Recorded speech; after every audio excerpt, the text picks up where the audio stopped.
Pernikahan seharusnya adalah hari paling bahagia, tapi bagi Ibu Rina, itu berubah menjadi medan pertempuran penghinaan yang merobek hati. Saksikan bagaimana ia membalikkan keadaan dengan keanggunan luar biasa. Dan jangan lupa like dan subscribe sebelum kita mulai kisah luar biasa ini.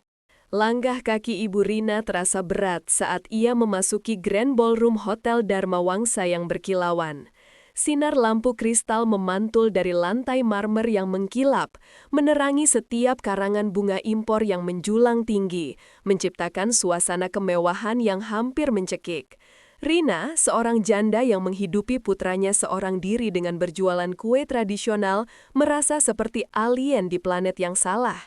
Kebaya biru mudanya yang paling bersih, meski bersih dan rapi, terlihat lusuh di samping gaun-gaun sutra mahal para tamu. Ia menggenggam erat kotak hadiah kecil yang berisi perhiasan warisan sederhana, sebuah kalung emas tipis yang dulunya milik mendiang suaminya.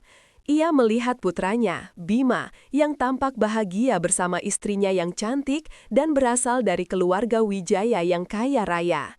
Rasa bangga itu bercampur dengan rasa takut yang dingin. Sejak awal pertemuan keluarga, Ibu Wijaya, ibu pengantin wanita, sudah menunjukkan sikap merendahkan, seringkali menyindir kondisi finansial Rina yang jauh di bawah standar mereka. Rina berharap hari ini setidaknya semua bisa berjalan damai demi kebahagiaan Bima. Namun, saat Rina berjalan mendekati area VIP, matanya menangkap tatapan tajam dan sinis dari Ibu Wijaya, yang kini mengenakan gaun desainer dan perhiasan berlian seukuran kenari, seolah sedang menghitung setiap lipatan di kain batik Rina. Momen yang ditakuti Rina tiba saat sesi ucapan selamat dan penyerahan hadiah simbolis. Setelah Ibu Wijaya selesai menyampaikan pidato bombastis tentang betapa pentingnya standar kemakmuran dalam pernikahan, ia memberi isyarat kepada pembawa acara untuk memanggil Rina.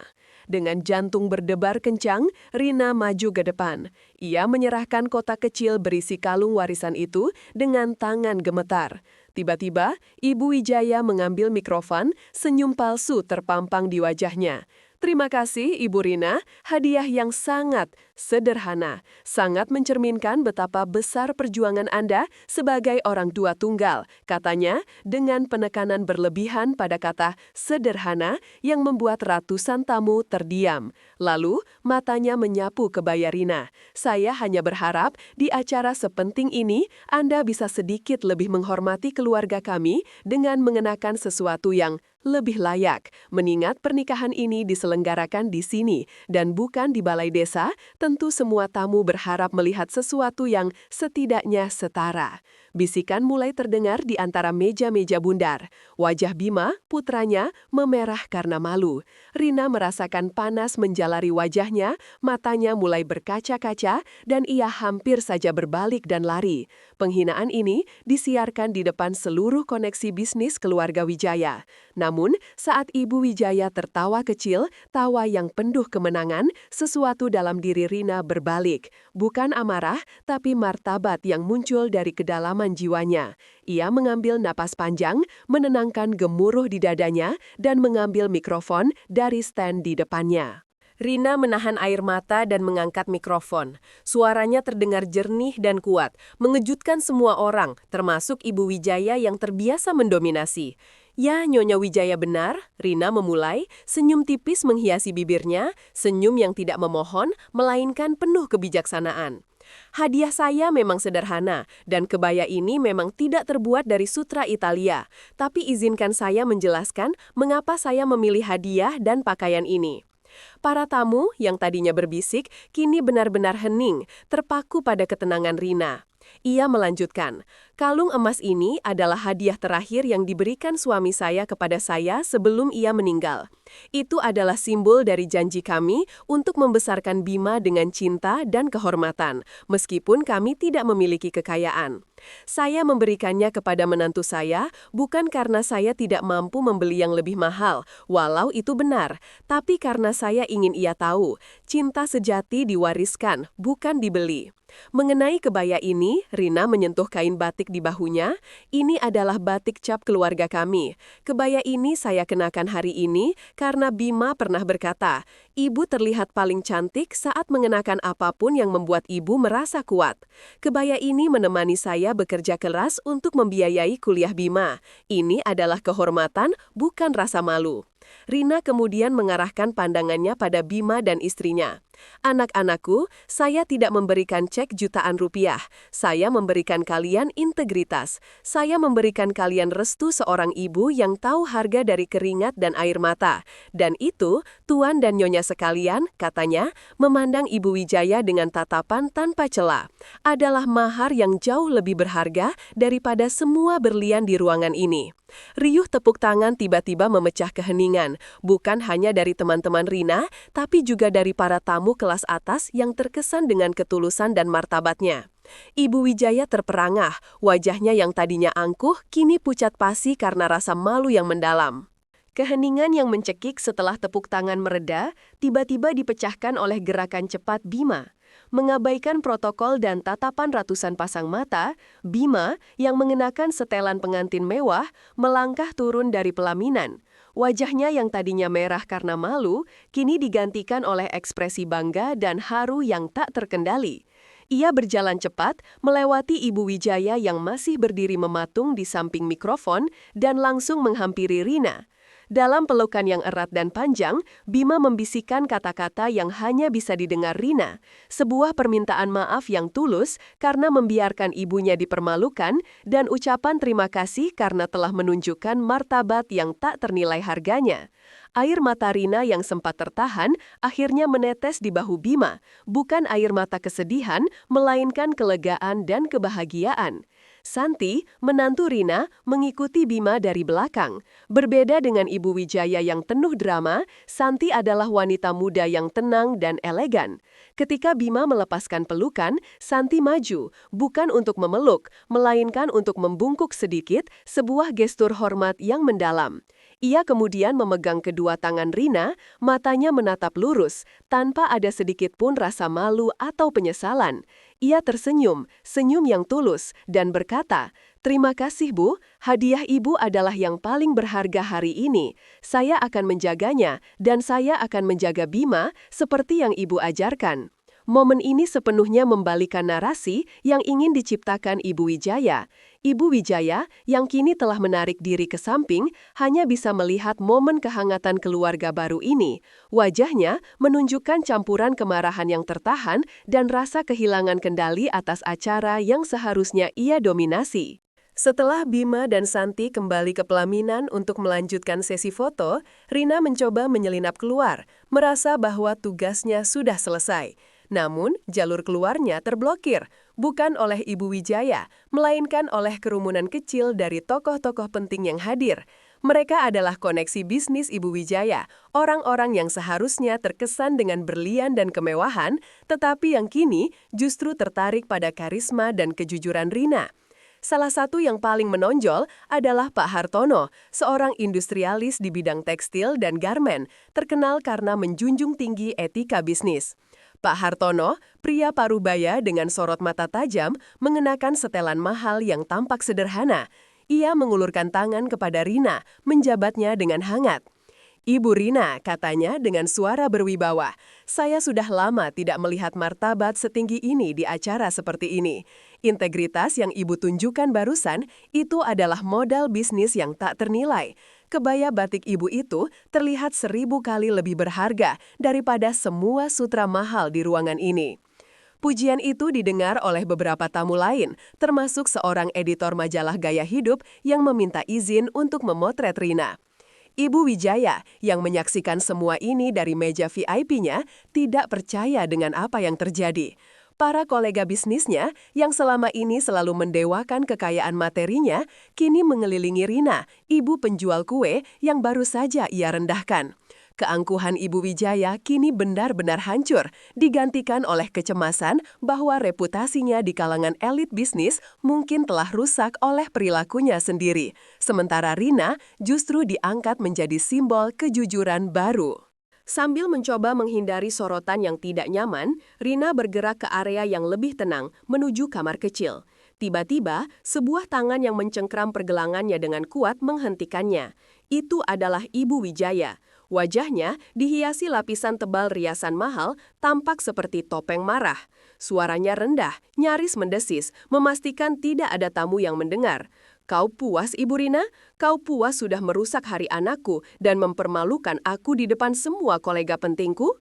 Ibu Wijaya mencondongkan tuduhnya, tatapannya penuh kebencian. Jangan berpikir pujian murahan dari Hartono itu membuatmu setara denganku. Ingat, kau adalah Ibu Bima, dan Bima sekarang adalah suamiku. Jika kau berani lagi-lagi membuat drama tentang kemiskinan dan martabatmu yang sok suci itu, aku akan pastikan hidup Bima di keluarga kami tidak akan pernah tenang. Aku bisa membuat ia kehilangan pekerjaannya, Ibu. Aku bisa memastikan kau tidak akan pernah melihat cucumu nanti. Apakah itu harga yang kau mau bayar hanya untuk sebentar tepuk tangan di pesta ini? Ancaman itu dingin dan perhitungan. Rina merasakan cengkraman Ibu Wijaya di pergelangannya, tetapi ia tidak gentar. Ia menatap balik Ibu Wijaya, ketenangan kembali membalut jiwanya. Nyonya Wijaya, jawab Rina dengan nada tenang yang membuat Ibu Wijaya semakin murka. Saya tidak mencari pujian, saya mencari keadilan, dan saya tidak takut dengan ancaman Anda. Bima adalah putra saya, dan ia tahu kebenaran. Jika Anda membangun pernikahan ini di atas rasa takut dan penghinaan, bukan hanya saya, tapi Anda sendiri yang akan merusaknya. Saat ketegangan antara kedua ibu memuncak, suara langkah kaki yang cepat terdengar mendekat. Bima, yang merasa gelisah karena tidak melihat Rina kembali, telah mencari mereka. Ia melihat pemandangan itu. Ibunya berdiri teguh, sementara Ibu Wijaya mencengkram pergelangannya. Wajah Bima mengeras. "Lepaskan ibu saya, Bu Wijaya!" Suara Bima terdengar keras dan menggema di lorong yang sepi itu, memotong kata-kata Ibu Wijaya yang penuh ancaman. Ibu Wijaya terkejut, segera melepaskan Rina, kembali ke mode angkuh. "Bima, ini masalah keluarga, jangan ikut campur. Ibumu membuat masalah dan aku sedang mencoba menyelesaikan ini secara pribadi." Bima melangkah di antara mereka, secara fisik memisahkan Rina dari Ibu Wijaya. Postur tubuhnya tegas, menandakan bahwa ia bukan lagi anak kecil. "Tidak, Bu Wijaya, ini bukan masalah keluarga Anda. Ini adalah masalah kehormatan ibu saya, dan saya adalah suaminya Santi, bukan anak buah Anda." Bima menoleh ke Rina, memeriksa pergelangan tangannya. "Ibu, maafkan aku minta maaf." Lalu, ia kembali menatap Ibu Wijaya dengan tatapan yang sangat jarang ia tunjukkan, penuh kekecewaan. "Saya menikah dengan Santi, bukan dengan kekayaan Anda, Bu. Jika Anda tidak bisa menghormati ibu saya, maka Anda tidak menghormati saya. Dan jika Anda mengancam ibu saya lagi, saya akan mempertimbangkan kembali bagaimana hubungan kita ke depannya. Saya harap Anda mengerti, batas sudah ditarik. Ibu saya tidak bisa dibeli atau diancam." Ibu Wijaya, yang selama ini terbiasa mengendalikan semua pria dalam hidupnya, termasuk suaminya sendiri, terdiam. Ia baru menyadari betapa parahnya ia telah mendorong putra menantunya itu menjauh. Pesta telah mendekati akhir. Para tamu penting telah pergi dan hanya tersisa keluarga inti. Bima sedang berbicara dengan Ayah Wijaya. Santi melihat kesempatan. Ia menghampiri Rina, yang sedang duduk sendirian di sudut, menyesap teh hangat sambil memperhatikan sisa-sisa kemegahan resepsi. Santi duduk di sebelah Rina, gaun sutranya berdesir. "Bu Rina, boleh saya duduk?" Rina tersenyum lembut. "Tentu, Nak Santi." Santi menarik napas dalam. "Saya ingin meminta maaf atas nama ibu saya. Perilakunya hari ini keterlaluan. Saya tidak tahu harus berkata apa, Bu." Rina memegang tangan Santi dengan hangat. "Tidak perlu, Nak. Kamu tidak bertanggung jawab atas tindakan ibumu. Kamu dan Bima yang paling penting bagi saya." Santi mengeluarkan sebuah kotak kecil dari tas tangan maniknya. Itu adalah kalung emas tipis warisan dari mendiang suami Rina. "Saya ingin ibu yang memasangkan ini untuk saya. Saya ingin memakainya sekarang. Ini adalah janji bahwa saya akan selalu mengingat pelajaran tentang cinta dan kehormatan yang ibu berikan hari ini." Rina merasa terharu hingga ke ulu hati. Sambil memasangkan kalung itu di leher Santi, Rina melihat refleksi dirinya di mata Santi, bukan sebagai saingan, melainkan sebagai mentor dan ibu. Kamu adalah wanita yang cerdas dan kuat, Santi. Jagalah Bima, dan yang paling penting, jagalah dirimu sendiri. Jangan biarkan kekayaan atau pendapat orang lain mendefinisikan siapa dirimu. Santi mengangguk, matanya berkaca-kaca. Momen singkat dan intim ini menegaskan bahwa, meskipun ada jurang sosial dan konflik yang diciptakan oleh Ibu Wijaya, Rina telah memenangkan hati menantunya, membangun fondasi yang kuat untuk keluarga baru mereka, yang didasarkan pada rasa saling menghormati, bukan materi. Matahari pagi menyusup melalui jendela kecil dapur Rina, menerangi aroma manis tepung dan gula. Rina dalam balutan daster sederhana dengan cekatan menguleni adonan klepon. Kemarin terasa seperti mimpi buruk yang berakhir dengan kemenangan tak terduga. Ia kembali ke rutinitas karena martabat tidak membayar tagihan. Ia sudah hampir selesai membuat pesanan pertama saat Bu RT, tetangganya yang selalu ingin tahu, tergesa-gesa masuk dengan wajah terkejut dan memegang ponsel. "Bu Rina, ya ampun, Ibu benar-benar hebat." Rina bingung. "Ada apa, Bu RT? Adonan kue saya kurang manis?" Bu RT menggeleng, lalu menyodorkan ponselnya. Layarnya menunjukkan potongan video dari pidato Rina di resepsi, lengkap dengan teks bombastis.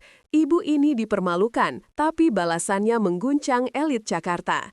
Rina membaca judul-judul berita online yang mengutip kalimatnya tentang mahar yang lebih berharga daripada semua berlian di ruangan ini. Komentar-komentar di media sosial membanjiri, memujinya sebagai simbol ibu sejati, menentang materialisme. Rina terkejut. Ia tidak pernah berpikir bahwa tindakannya yang spontan demi menjaga kehormatan diri akan menjadi sensasi nasional. Tiba-tiba, telepon rumahnya berdering, lalu ponselnya, dan bahkan Bu RT menerima pesan dari anaknya yang di luar kota menanyakan apakah dia kenal Ibu Rina si penjual kue berkarakter. Ketakutan Rina berubah menjadi kesadaran. Integritasnya tidak hanya menyelamatkan martabatnya, tetapi juga secara tak terduga mengubah citra dirinya dari sekadar penjual kue tradisional menjadi sosok publik yang dihormati dan inspiratif. Pekerjaannya yang sederhana kini menjadi bagian dari sebuah narasi besar yang viral. Beberapa jam setelah Rina menyadari dirinya viral, sebuah mobil sedan hitam mengkilap berhenti di depan gang sempit rumahnya. Beberapa tetangga berbisik-bisik, tidak yakin siapa tamu penting yang datang ke lingkungan mereka. Dari mobil itu, keluarlah Pak Hartono, masih mengenakan pakaian rapi, tetapi tanpa setelan formal pernikahan. Ia membawa sebuah tas kulit mewah. Setelah meminta petunjuk dari Bu RT yang terpana, Pak Hartono akhirnya berdiri di teras rumah Rina yang sederhana. Rina terkejut melihat tamu kelas kakap seperti Pak Hartono duduk di kursi kayu di terasnya, dengan latar belakang tumpukan loyang kue. "Pak Hartono, ada apa Bapak jauh-jauh datang kemari?" tanya Rina, menyajikan segelas teh manis hangat dan beberapa kue basah yang baru matang. Pak Hartono tersenyum tulus. "Terima kasih Bu Rina, saya kesini bukan untuk membeli kue, meskipun kue Ibu pasti lezat. Saya kesini karena apa yang Ibu kenakan di pernikahan Bima." Ia menunjuk pada bahu Rina, batik cap Ibu. Pak Hartono kemudian membuka tas kulitnya dan mengeluarkan sebuah berkas. "Saya pemilik salah satu perusahaan tekstil terbesar di Jawa Barat, Bu. Setelah mendengar pidato Ibu, saya melihat peluang, bukan hanya bisnis, tetapi etika. Batik yang Ibu kenakan adalah simbol otentik dari perjuangan. Saya ingin menawarkan kemitraan. Saya ingin membantu Ibu mengembangkan batik cap keluarga Rina menjadi merek yang dikenal secara nasional dan internasional. Integritas Ibu adalah merek dagang yang jauh lebih kuat daripada kampanye iklan mahal manapun. Kita bisa mulai dengan membuat lini kebaya premium Rina, menggunakan nama dan cerita Ibu sebagai fondasi. Bagaimana Ibu Rina? Mau membuat kejujuran menjadi bisnis besar?" Tawaran itu terasa seperti sambaran petir di dapur Rina. Selama ini ia hanya memikirkan bagaimana cara menghidupi Bima, kini ia ditawarkan kesempatan untuk membangun warisan yang jauh lebih besar. Di rumah megah keluarga Wijaya, suasana terasa dingin dan mencekam.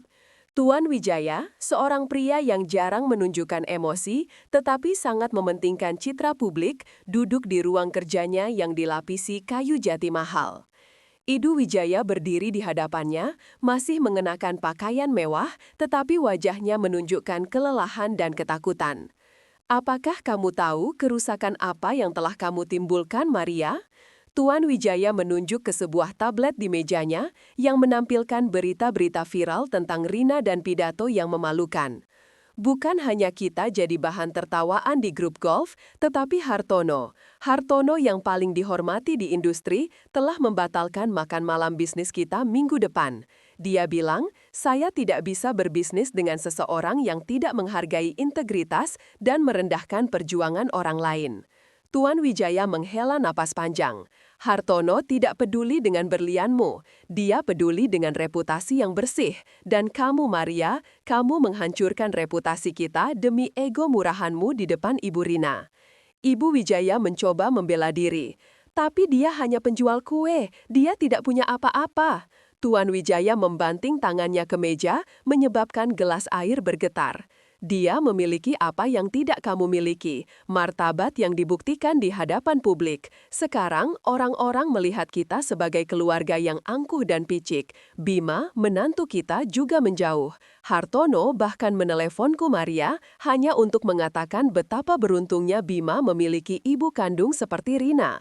Kita harus memperbaiki ini, dan kamu yang harus melakukannya. Mulai sekarang, kamu harus meminta maaf pada Ibu Rina dan mendukung sepenuhnya keputusan Bima dan Santi. Kita tidak bisa membiarkan skandal ini merusak citra perusahaan kita lebih jauh. Malam itu, setelah seharian menerima telepon dari media dan tetangga, Rina duduk sendirian di meja makannya yang sederhana. Di depannya terhampar dua hal.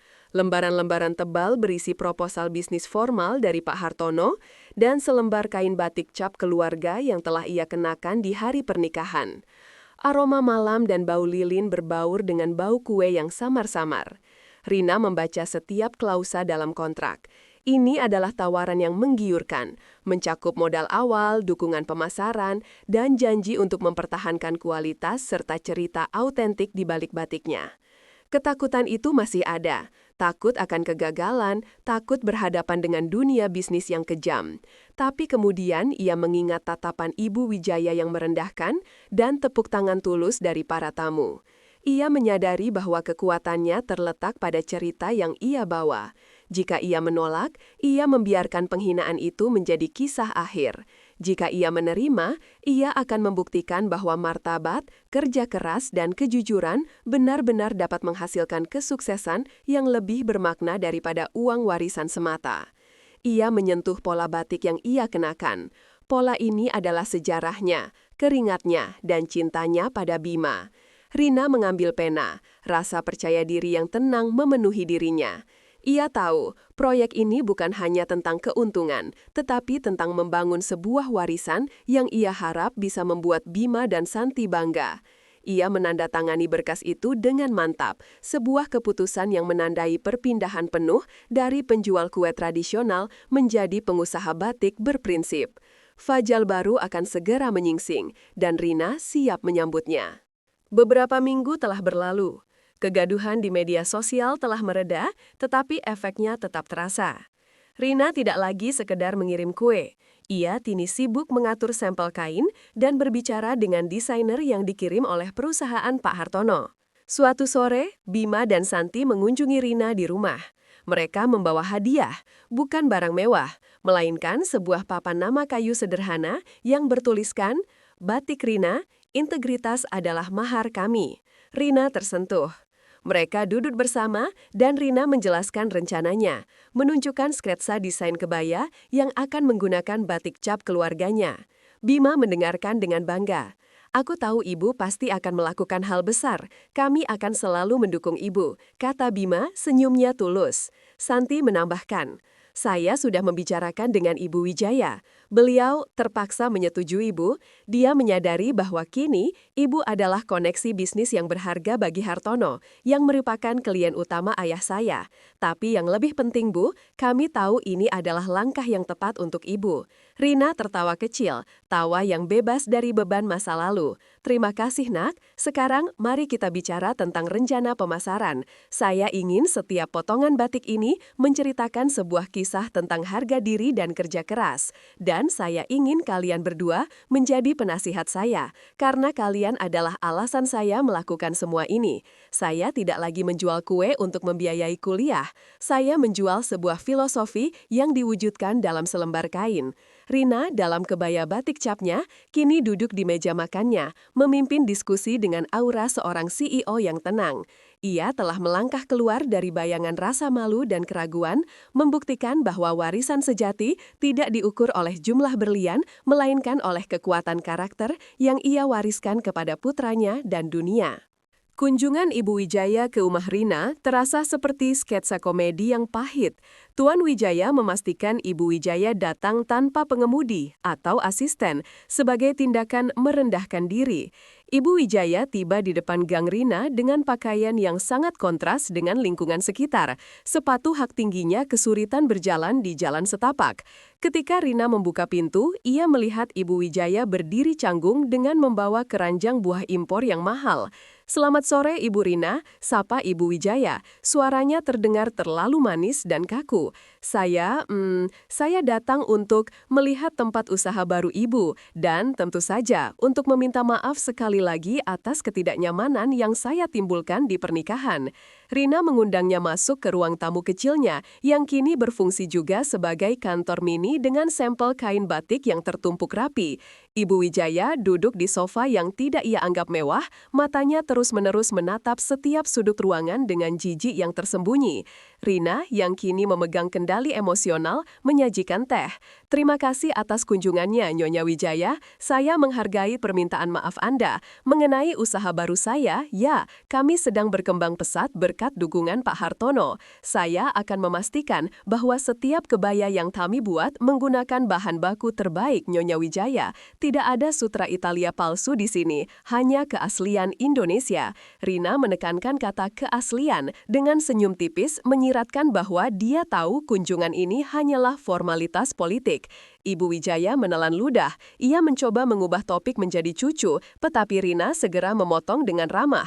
"Kita akan membicarakan cucu nanti, Nyonya Wijaya, setelah proyek batik Rina sukses meluncur. Saat ini fokus saya adalah memastikan integritas merek kami tetap terjaga." Ibu Wijaya yang tadinya datang untuk mengintimidasi justru pulang dengan rasa terintimidasi, menyadari bahwa ia kini harus berhati-hati dalam berinteraksi dengan ibu penjual kue yang sederhana ini. Rina duduk di ruang rapat berpendingin udara yang modern di gedung perkantoran Pak Hartono. Meja kaca panjang itu memantulkan bayangan Rina yang mengenakan kebaya batik yang lebih rapi dari biasanya, tetapi tetap sederhana. Sementara di sekelilingnya duduk para eksekutif muda yang mengenakan setelan desainer, melemparkan istilah-istilah pemasaran yang asing baginya, branding positioning, target demografi, dan digital footprint. Di depannya, Direktur Pemasaran, seorang wanita muda bernama Maya, dengan antusias mempresentasikan logo baru yang dirancang mewah. Maya berkata, "Kami akan memposisikan Ibu Rina sebagai the accidental elite, simbol martabat yang tak terduga. Kita akan menggunakan foto-foto glamur di lokasi mewah untuk memamerkan keanggunan batik Ibu." Rina mendengarkan dengan sabar, menyesap air mineral dingin. Ketika tiba gilirannya, ia berbicara dengan tenang, menjeda presentasi yang bergerak cepat itu. "Terima kasih Maya, konsepnya indah tetapi saya harus menolaknya.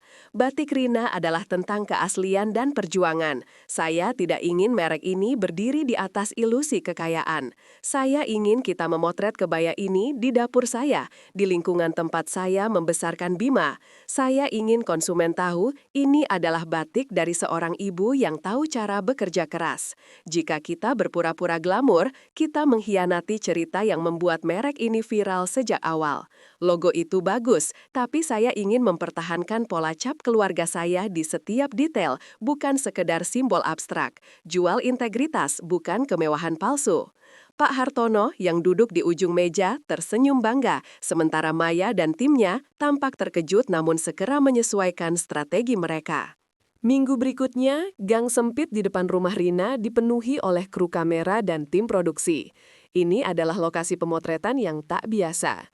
Para model profesional yang biasanya berpose di studio berlatar belakang tirai sutra, kini mengenakan kebaya premium batik Rina sambil berinteraksi dengan latar belakang tumpukan loyang kue dan jemuran tetangga. Rina, didorong oleh tim Hartono, juga diminta untuk berpartisipasi. Ia mengenakan salah satu desain kebaya baru yang dibuat dari batik cap keluarganya, kali ini dalam warna indigo yang elegan. Seorang fotografer mengarahkannya untuk berdiri di teras rumahnya yang sederhana.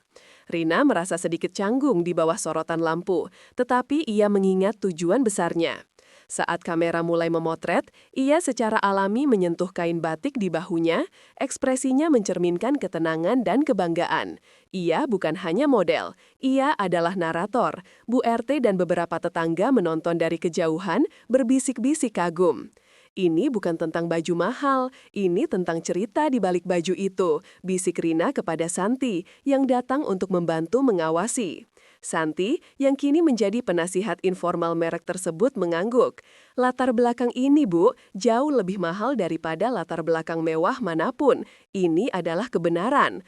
Pemotretan itu berhasil menangkap kontras yang kuat. Kemewahan yang dihasilkan dari integritas, bukan dari kekayaan warisan. Gambar-gambar itu menjanjikan daya tarik yang besar di media sosial, jauh melampaui estetika komersial biasa. Telepon Rina berdering. Penelponnya adalah Maya, direktur pemasaran dari perusahaan Hartono. Suara Maya terdengar cemas. Bu Rina, kami menerima pesanan yang sangat besar dari sebuah butik mewah di kawasan elit. Mereka ingin membeli 80% dari stok peluncuran batik Rina. Mereka menawarkan harga premium, tetapi ini akan membuat stok kita habis sebelum peluncuran resmi. Rina merasa ada sesuatu yang tidak beres. Toko itu adalah toko yang sering dikunjungi oleh Ibu Wijaya, dan permintaan mendadak ini terlalu mencurigakan. Siapa pemilik butik itu, Maya? Tanya Rina. Maya menyebutkan nama seorang teman dekat Ibu Wijaya. Rina menarik napas panjang. Ini adalah upaya Ibu Wijaya untuk mengendalikan narasi. Jika dia menguasai stok, dia bisa menaikkan harganya secara artifisial atau yang lebih buruk, menimbunnya agar merek tersebut gagal mencapai masar massa. Rina ingat salah satu klausul yang ia tandatangani dalam kontrak Hartono. Maya, tolong periksa kembali klausul distribusi. Kita memiliki batasan jumlah pembelian grosir untuk satu entitas, maksimal 10% dari stok awal untuk memastikan merek ini tersedia secara luas. Jika mereka mau membeli lebih dari itu, mereka harus menunggu putaran produksi kedua. Rina tersenyum kecil di telepon. Kecerdasan jalanan Rina kini berpadu dengan kehati-hatian kontrak bisnis. Dia tidak hanya menjual batik, dia melindungi filosofinya. Upaya sabotase Ibu Wijaya gagal total, dan Rina menyadari betapa jauhnya Ibu Wijaya rela pergi untuk mendapatkan kendali, bahkan setelah dipermalukan. Peluncuran koleksi perdana batik Rina, The Integrity Line, diadakan di sebuah galeri seni modern di Jakarta Pusat. Suasana sangat kontras dengan keramaian di pernikahan Bima. Sekarang, fokusnya bukan pada siapa yang paling kaya, tetapi siapa yang paling otentik. Rina mengenakan kebaya batik yang dirancang khusus berdiri di samping Pak Hartono. Dia dikelilingi oleh jurnalis mode dan sosialita yang antusias. Tuan Wijaya dan Ibu Wijaya hadir, berdiri di sudut ruangan dengan ekspresi yang sangat tidak nyaman. Tuan Wijaya terus memeriksa jam tangannya, sementara Ibu Wijaya mengenakan gaun desainer yang baru, berusaha keras untuk terlihat terkesan, namun tatapannya yang dingin tidak bisa menyembunyikan rasa frustrasi melihat Rina menjadi bintang malam itu. Santi dan Bima berdiri di dekat Rina, menjadi tuan rumah kecil yang suportif. Ketika Rina berjalan melewati Ibu Wijaya terpaksa tersenyum palsu dan berbisik. Koleksinya lumayan Ibu Rina, tapi saya yakin harganya pasti sangat terjangkau, sesuai dengan target pasar Ibu. Rina hanya menoleh, senyumnya tulus. Tentu saja Nyonya Wijaya, kami ingin menjangkau hati, bukan hanya dompet. Tapi jangan khawatir, koleksi ini terjual sangat cepat, bahkan sebelum diluncurkan secara resmi. Kami baru saja menolak tawaran pembelian besar dari salah satu kenalan Anda. Kami mementingkan distribusi yang merata, Nyonya Wijaya. Sindiran Rina yang halus itu menusuk, mengingatkan Ibu Wijaya bahwa Rina kini memiliki kekuatan yang sah yang didukung oleh Hartono dan bukan hanya sekedar tepuk tangan sesaat di pesta pernikahan. Rina maju ke podium. Meskipun ia telah berinteraksi dengan media selama beberapa minggu terakhir, ia masih mempertahankan aura sederhana. Di belakangnya, tirai menampilkan pola batik cap yang menjadi ciri khasnya. Suasana hening saat ia mulai berbicara. Saya berdiri di sini hari ini bukan sebagai pengusaha moda, tetapi sebagai seorang ibu yang pernah dipermalukan karena pakaiannya. Rina memulai, suaranya tenang namun bergema. Ia melihat ke arah Ibu Wijaya yang menunduk. Beberapa bulan yang lalu, saya berkata bahwa mahar sejati adalah integritas, keringat, dan kehormatan.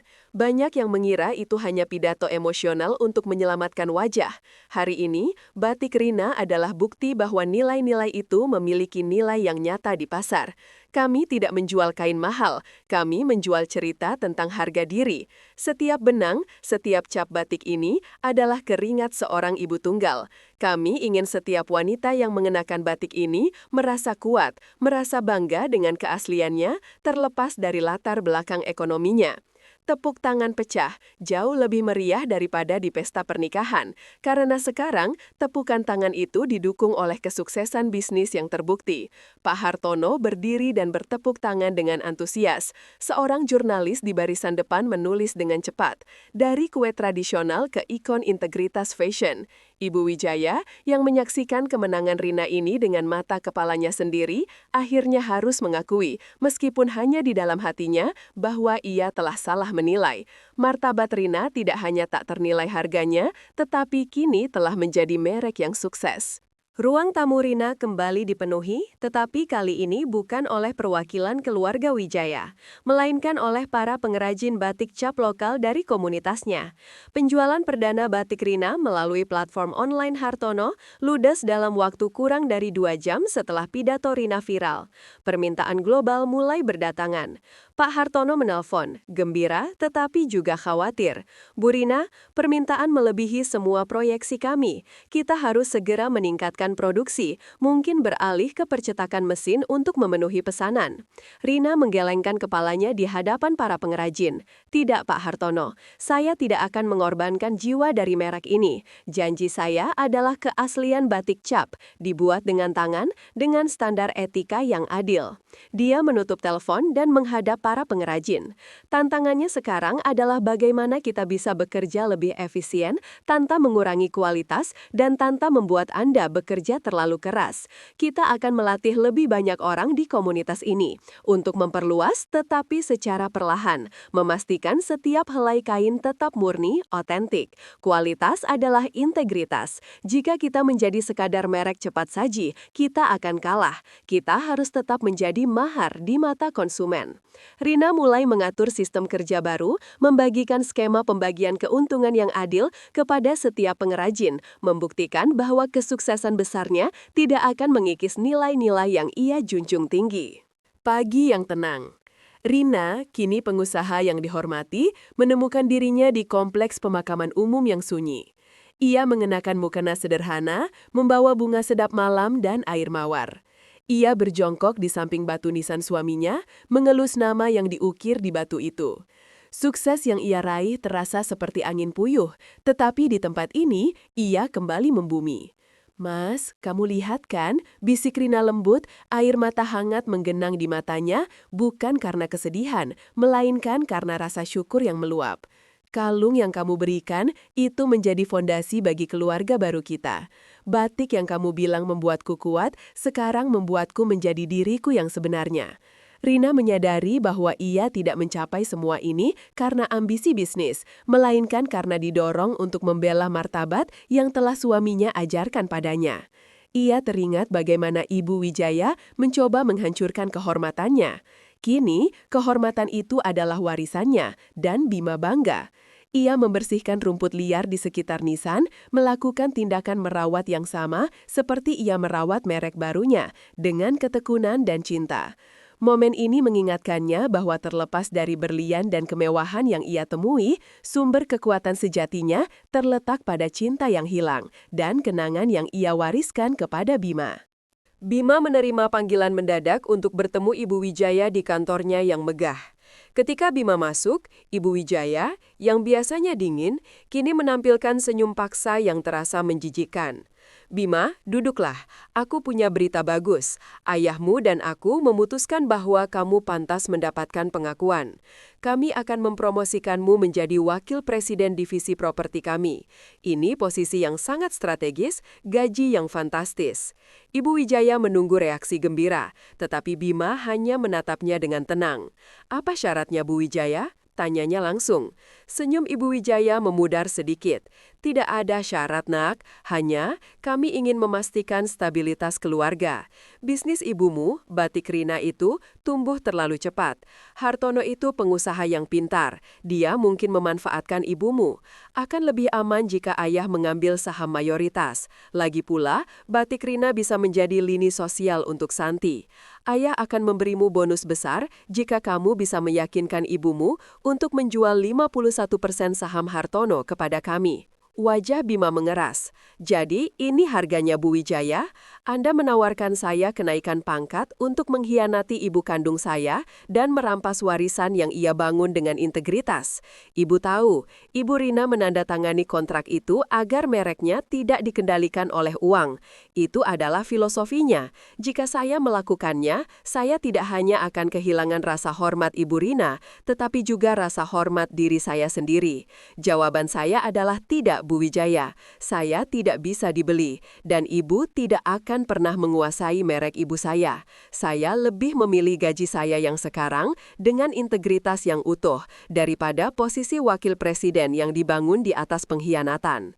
Ibu Wijaya terkejut, rencananya hancur total, dan ia semakin menyadari bahwa ia telah kehilangan kendali atas Bima sepenuhnya.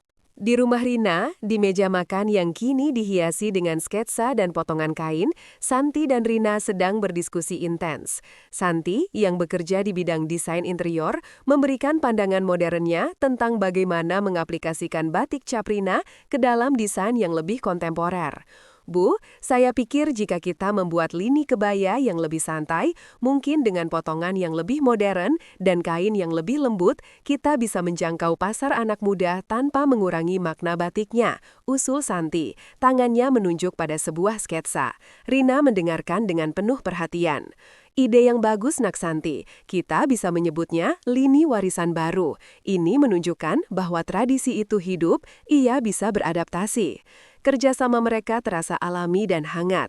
Mereka tidak membicarakan Ibu Wijaya atau kekayaan. Mereka hanya fokus pada menciptakan sesuatu yang indah dan bermakna. Saat mereka selesai dengan sketsa pertama, Santi meraih tangan Rina.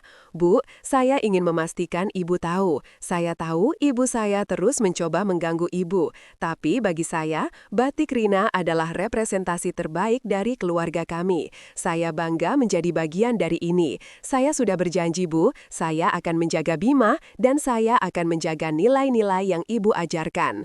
Rina tersenyum, matanya memancarkan kasih sayang sejati. Terima kasih, Santi. Kebahagiaan Bima dan kamu adalah kesuksesan terbesarku. Kolaborasi ini menjadi simbol bahwa batik Rina lebih dari sekedar bisnis. Ini adalah jembatan yang menghubungkan dua keluarga melalui rasa hormat dan nilai-nilai bersama, melompati jurang materialisme yang coba diciptakan Ibu Wijaya. Rina dan Pak Hartono duduk berdampingan di studio berita televisi nasional diwawancarai tentang fenomena batik Rina. Pewawancara bertanya tentang filosofi di balik merek yang begitu cepat sukses. Pak Hartono mengambil alih. Kesuksesan batik Rina adalah pelajaran bagi seluruh dunia bisnis di negeri ini, kata Hartono. Suaranya tegas dan diyakini. Di tengah era di mana banyak pengusaha hanya fokus pada keuntungan cepat dan kekayaan palsu, Ibu Rina menunjukkan bahwa integritas, otentisitas, dan kerja keras yang jujur, seperti yang ia tunjukkan di pernikahan putranya, adalah komoditas yang paling berharga. Saya tidak mencari merek yang glamor, saya mencari merek yang jujur. Kami berinvestasi di batik Rina, karena Ibu Rina tidak pernah goyah dalam nilai-nilainya. Integritas Ibu Rina telah menyelamatkan perusahaan saya dari potensi skandal etika dengan menghindari mitra yang hanya mementingkan status sosial. Ini adalah pengingat bahwa koneksi bisnis terbaik dibangun di atas kehormatan, bukan jumlah berlian yang Anda kenakan. Meskipun Hartono tidak menyebut keluarga Wijaya, seluruh komunitas bisnis tahu persis kepada siapa sindiran itu diarahkan. Rina hanya tersenyum tipis, membiarkan Hartono menjadi juru bicara. Ketika wawancara berakhir, Rina menyadari bahwa ia telah memenangkan bukan hanya martabat pribadinya, tetapi juga perang narasi. Ia bukan lagi penjual kue yang direndahkan, melainkan seorang pemimpin bisnis yang dicari, yang filosofinya kini memegang pengaruh yang lebih besar daripada semua kekayaan Ibu Wijaya. Di ruang keluarga mewahnya, Ibu Wijaya duduk sendirian, menatap layar televisi plasma berukuran besar. Wawancara Rina dan Hartono baru saja berakhir. Wajah Ibu Wijaya pucat pasi, bukan karena malu, tapi karena pengakuan pahit atas kekalahan totalnya. Tuan Wijaya masuk, mengenakan piyama sutra. Dia tidak marah, dia hanya terlihat lelah. Maria, Hartono baru saja menampar kita di depan umum, menggunakan istrimu sebagai contoh etika buruk, kata Tuan Wijaya. Duduk jauh darinya. Hartono tidak akan pernah lagi bekerja sama dengan kita jika dia melihatmu mengintimidasi Ibu Rina. Kita sudah kehilangan Hartono dan hampir kehilangan Bima. Ini harus diakhiri. Tuan Wijaya menghela napas. Ibu Rina kini adalah kekuatan yang sah. Dia tidak bisa lagi kau sebut penjual kue atau miskin. Dia adalah mitra Hartono. Dan yang lebih penting, dia adalah ibu mertua yang dihormati oleh Santi dan Bima. Ia memandang Ibu Wijaya dengan pandangan yang tegas. Mulai sekarang, kamu harus bersikap sopan dan menghormati Ibu Rina Maria, bukan karena Hartono, tetapi karena kamu beresiko kehilangan Santi dan Bima selamanya. Kamu telah mencoba merendahkannya, tetapi yang terjadi, dia mengangkat dirinya sendiri dan menjatuhkan reputasi kita. Belajarlah dari integritasnya. Itu adalah pelajaran yang paling mahal yang pernah kita bayar. Ibu Wijaya, tanpa daya, hanya mengangguk, menyadari bahwa ia kini berada di bawah kendali narasi baru, sebuah narasi yang ditulis oleh martabat Ibu Rina. Menurut kalian, apakah kekayaan selalu menentukan martabat seseorang? Tuliskan pendapatmu di kolom komentar di bawah. Beberapa bulan kemudian, di pagi hari yang cerah, Rina sedang sibuk di dapurnya. Bukan untuk menguleni adonan batik, tetapi untuk membuat kue-kue tradisional yang ia cintai. Meskipun bisnis batik Rina kini menjadi perusahaan yang mapan, dengan tim produksi yang efisien, Rina tidak pernah berhenti membuat kelepon dan getuk. Ia menata kue-kue itu dengan rapi dalam sebuah keranjang, bukan untuk dijual, tetapi sebagai hadiah ucapan terima kasih pribadi. Hari ini ia mengirimkannya ke kantor Pak Hartono. Ia mengenakan salah satu kebayanya yang paling awal, yang ia modifikasi dengan sedikit sentuhan dari batik cap barunya. Rina melihat dirinya di cermin, wanita berambut hitam dengan uban yang disisir rapi, keanggunan yang tenang, dan senyum yang sepenuhnya tulus. Ia telah melampaui gelar penjual kue, tetapi ia tidak pernah meninggalkannya. Saat ia menyerahkan keranjang kue itu kepada kurir, ia melihat papan nama kecil di depan rumahnya, Batik Rina. Integritas adalah mahar kami. Rina menyentuh pola batik di bahunya. Ia telah membuktikan bahwa kehormatan diri adalah mata uang yang paling kuat. Ia tidak perlu berlian, ia memiliki martabat. Ia tidak perlu sutra Italia, ia memiliki keaslian. Rina melangkah maju, siap untuk hari yang baru. Bukan sebagai ibu mertua yang diintimidasi, tetapi sebagai pendiri merek yang menceritakan kisah sejati tentang kekuatan seorang wanita Indonesia. Di ruang tamu kecil Rina yang kini dialihfungsikan menjadi kantor pusat Batik Rina, dengan tumpukan kain cap di satu sisi dan meja kerja sederhana di sisi lain, Rina, Pak Hartono, dan Maya, Direktur Pemasaran, duduk mengelilingi laptop yang menampilkan logo bergengsi Dewan Mode Eropa. Suasana terasa tegang namun penuh semangat. Maya, meskipun sudah terbiasa dengan pertumbuhan pesat merek ini, tampak sangat bersemangat. Bu Rina, ini gila. Kami tidak mengajukan permohonan, tetapi mereka menghubungi kami. Mereka ingin Batik Rina menjadi salah satu peserta pameran di Paris Fashion Week edisi Sustainability dan Heritage tahun depan. Mereka terkesan dengan narasi otentik The Integrity Line dan, terus terang, kisah ibu yang viral membuat mereka tertarik pada esensi non-materialistik yang ibu bawa. Pak Hartono tersenyum tipis, mengangguk. Rina mengenakan kebaya indigo yang ia desain sendiri, menyentuh tepi meja. Paris, Rina mengulang, suaranya dipenuhi rasa tak percaya sekaligus haru.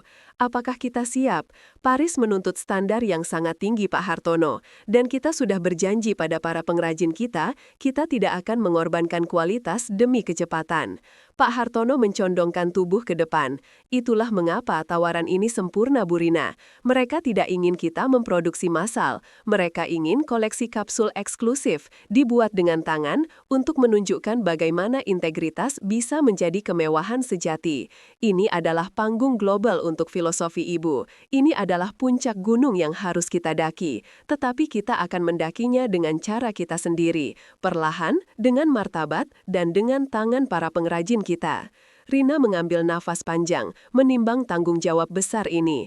Ia melihat ke arah pola batik cap di kain di tangannya. Ini bukan lagi tentang Bima atau Ibu Wijaya. Ini adalah tentang mewakili kehormatan Indonesia di mata dunia. Ia mengangguk telan, senyum tulus muncul di wajahnya. Baiklah, kita mulai. Tapi pastikan, setiap biaya perjalanan dan akomodasi untuk pengrajin kita ditanggung sepenuhnya Pak Hartono. Mereka yang membuat keaslian ini menjadi mungkin. Balai komunitas itu ramai dengan tawa dan bau lilin malam yang hangat. Rina sedang membimbing beberapa ibu-ibu muda yang baru bergabung dalam proses pencapan batik mengenakan celemek sederhana di atas kebaya batiknya. Tiba-tiba, ada keheningan di ambang pintu.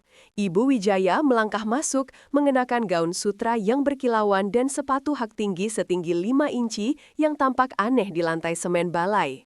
Wajahnya dipaksakan tersenyum, sebuah usaha yang jelas terlihat melelahkan. Ia membawa sebuah kotak kardus berisi camilan impor yang mahal. Tuan Wijaya memastikan Ibu Wijaya hadir. Ibu Wijaya berjalan dengan hati-hati menuju Rina. "Selamat siang Ibu Rina," sapanya. Suaranya terlalu keras. Saya hanya mampir untuk melihat betapa indahnya perkembangan Anda dan membawa sedikit makanan ringan untuk para ibu yang bekerja keras ini." Rina tersenyum ramah, senyum yang tidak memprovokasi tetapi penuh kendali. "Terima kasih Nyonya Wijaya, sungguh sebuah kehormatan. Silahkan, kami sedang belajar teknik isian untuk motif mega mendung. Mungkin Nyonya ingin mencoba?" Ibu Wijaya menatap cap tembaga panas dengan horor yang tidak bisa ia sembunyikan. Tangannya dihiasi berlian gemetar. "Oh tidak. Saya khawatir saya akan merusak karya seni yang indah ini. Saya lebih baik mengagumi saja." Salah satu ibu di sana, Bu Ida, yang dulu sering mendengar sindiran Ibu Wijaya, berbisik kepada temannya. "Lihat, Nyonya Berlian itu takut tangannya kotor." Ibu Wijaya mendengar bisikan itu dan wajahnya memerah, tetapi ia tidak berani membalas. Ia hanya bisa berdiri canggung di samping Rina, dipotret oleh Bu RT yang kini bangga menjadi koordinator sosial media batik Rina dan memaksa dirinya untuk bertepuk tangan saat Rina memamerkan hasil cap seorang ibu pengrajin. Kunjungan ini, yang seharusnya menjadi demonstrasi dominasi, justru menjadi pengakuan publik yang memalukan atas kekalahan Ibu Wijaya. Di kantor desain Santi yang minimalis dan canggih di pusat kota, Santi menyebarkan sampel-sampel kain dan papan mood. Rina mengunjungi Santi untuk makan siang singkat. "Bu, saya ingin menunjukkan ini," kata Santi, menunjuk pada visualisasi 3D dari lobi hotel butik mewah di Bali. "Klien kami, seorang kolega ayah, awalnya meminta kain pelapis dinding dari Italia, sutra tenun premium yang harganya sangat fantastis. Tapi saya menolaknya. Saya meyakinkan mereka bahwa kemewahan sejati adalah keunikan dan cerita." Santi membalik papan itu. Di sana terpampang pola batik Rina yang kaya dan berwarna tanah. "Saya mengusulkan batik Rina, bukan hanya sebagai aksen, tetapi sebagai elemen desain utama di setiap kamar. Kami akan menggunakan lini warisan baru Ibu. Kainnya lebih lembut, otentik, dan yang terpenting, setiap helai memiliki integritas." Klien terkejut, tetapi mereka melihat cerita di balik merek Ibu, dan mereka setuju. Mereka mengatakan, ini adalah kemewahan yang tidak bisa dibeli dengan uang. Rina menatap menantunya dengan mata berkaca-kaca. Tindakan Santi adalah bentuk pengakuan yang jauh lebih besar daripada liputan media manapun. Santi tidak hanya mendukung bisnis Rina, ia Saya secara aktif mengikis fondasi materialisme yang dibangun oleh Ibu Wijaya dalam keluarga mereka. Kamu wanita yang luar biasa, Santi. Kamu mengambil risiko besar. Bukankah ibumu akan marah? Rina bertanya dengan lembut. Santi tersenyum, senyum yang menunjukkan ketegasan yang ia pelajari dari Rina. Ibu saya marah, Bu. Beliau bilang saya merusak reputasi firma dan merendahkan standar. Tapi saya bilang, kami meningkatkan standar dari sekedar mahal menjadi bermakna. Ayah saya setuju, Bu. Reputasi Hartono dan Ibu kini lebih berharga daripada semua kontak sosial ibu saya. Santi memeluk Rina singkat.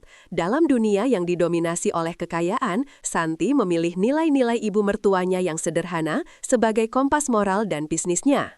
Suara palu cap tembaga yang berirama memenuhi udara di bengkel baru yang terletak agak jauh dari rumah Rina di atas lahan yang dibeli oleh Hartono. Ruangan itu besar, terang, dan berudara segar, dirancang untuk kenyamanan para pengrajin.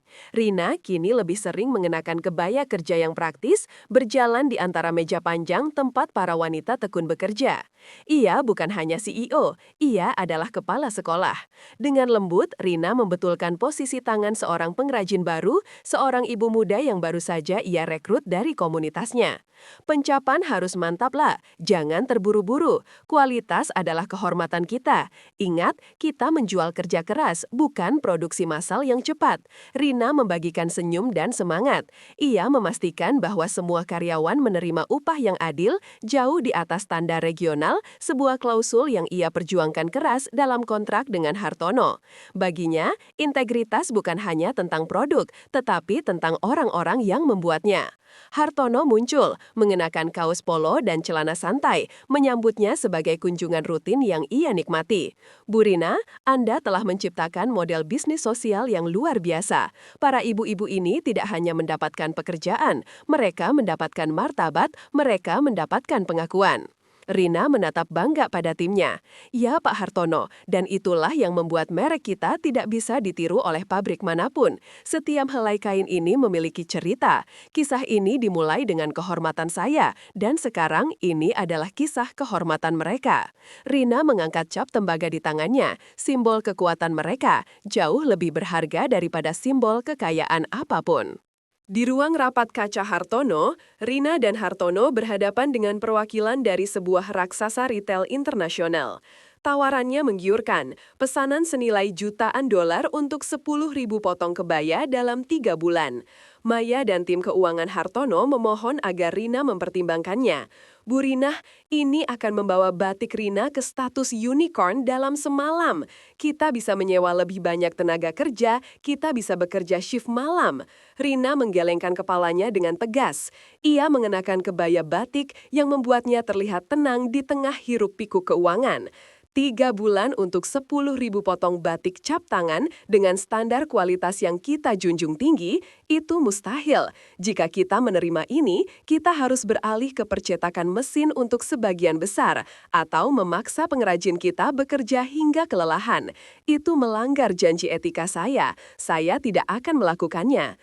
Perwakilan retail itu, seorang pria asing yang dingin, meremehkan. Nyonya Rina, di bisnis fashion, Anda harus mengikuti permintaan pasar, atau Anda akan tertinggal. Keaslian adalah kemewahan, tetapi ketersediaan adalah raja. Rina membalas katapan itu, ketenangan dalam dirinya tidak tergoyahkan. Dan integritas adalah ratu tuan, jika kami kehilangan integritas, kami akan kehilangan merek kami. Kami tidak menjual kain murah yang dicetak cepat. Kami menjual cerita otentik yang ditenun perlahan dengan hati. Maaf, kami menolak. Kami akan tetap pada kapasitas produksi cap tangan kami. Pak Hartono, yang tadinya gelisah, tiba-tiba tersenyum lebar. Ia menepuk tangan Rina. Itu adalah keputusan yang benar, Bu Rina. Anda baru saja menyelamatkan jiwa perusahaan kita. Penolakan ini mengirimkan gelombang kejut melalui industri, membenarkan filosofi batik Rina, nilai-nilai lebih penting daripada valuasi. Bima dipanggil ke kantor Ayah Wijaya. Berbeda dengan tawaran suap dari Ibu Wijaya beberapa bulan lalu, kali ini Ayah Wijaya terlihat serius dan tenang. Bima, setelah mempertimbangkan semua hal dan setelah berbicara dengan Hartono, saya telah memutuskanmu untuk mempromosikanmu menjadi Chief Operational Officer (COO) proyek kami di Asia Tenggara. Ini adalah posisi yang menuntut tanggung jawab etika yang tinggi. Bima terkejut. Ini adalah posisi yang sah dan sangat prestisius. Terima kasih, Pak. Tapi mengapa? Ayah Wijaya menghela napas, pandangannya tertuju pada Bima. Karena integritas, Bima. Kamu menolak tawaran ibumu untuk mengkhianati ibumu Rina. Itu membuatku sadar bahwa kamu memiliki tulang punggung moral. Perusahaan kita, terutama di bawah Maria, telah terlalu fokus pada kemewahan dan citra palsu. Hartono dan investor besar lainnya kini mencari mitra yang jujur. Hartono secara eksplisit mengatakan kepadaku bahwa dia menghargaimu karena kamu adalah putra Ibu Rina. Kamu adalah jembatan yang menghubungkan kita ke etika yang kita hilangkan. Ayah Wijaya bangkit dan menjabat tangan Bima. Rasa hormat sejati terpancar di matanya. Jangan khawatirkan ibumu, dia kini memahami batasannya. Dia tahu bahwa jika dia mencoba merusak reputasi Ibu Rina atau merek batik Rina, dia akan merusak masa depan kita semua. Integritas ibumu telah menjadi perisai dan pendorong kita. Gunakan nilai-nilai itu untuk membersihkan citra perusahaan ini, Bima. Bima meninggalkan kantor dengan perasaan bangga yang berbeda. Ini adalah promosi yang ia peroleh melalui nilai-nilai yang ditanamkan ibunya, bukan koneksi keluarganya. Gaun malam Rina untuk acara itu bukanlah gaun desainer, melainkan kebaya panjang premium batik Rina yang dirancang elegan dalam warna emas dan coklat tua. Kebaya itu sederhana dalam potongannya, tetapi kaya akan detail batik cap keluarga. Bima dan Santi datang menjemput Rina, kedua pasang mata mereka memancarkan kebanggaan. "Ibu, kamu terlihat luar biasa," bisik Santi sambil menyesuaikan selendang Rina. Saat mereka memasuki Grand Ballroom yang sama tempat Rina dulu dipermalukan, Rina merasakan ratusan pasang mata tertuju padanya. Kali ini, tatapan itu bukan karena rasa kasihan atau cemoohan, tetapi karena kekaguman yang penasaran. Ibu Wijaya dan Tuan Wijaya menunggu di pintu masuk ruang perjamuan. Ibu Wijaya mengenakan gaun yang sangat mahal mendekati Rina. Wajahnya adalah topeng keramahan yang dipaksakan. Ia tidak bisa melarikan diri dari kenyataan bahwa suaminya memaksanya melakukan ini. "Selamat datang, Ibu Rina. Saya senang Anda bisa hadir. Saya sangat bangga dengan kesuksesan batik Rina dan kami telah menyediakan tempat duduk untuk Anda di meja utama." Ibu Wijaya berjuang keras mengucapkan kata-kata itu. Rina hanya tersenyum lembut. "Terima kasih, Nyonya Wijaya. Merupakan kehormatan bagi saya untuk berbagi malam ini dengan keluarga." Saat Rina berjalan di tengah kerumunan, ia disambut dengan jabatan tangan dari para pengusaha dan sosialita yang kini melihatnya sebagai ikon integritas, bukan penjual kue. Momen klimaksnya terjadi saat Pak Hartono yang juga hadir melangkah maju untuk memeluk Rina dengan hangat, mengatakan dengan suara lantang, "Anda adalah tamu kehormatan malam ini, Rina. Kita merayakan integritas Anda."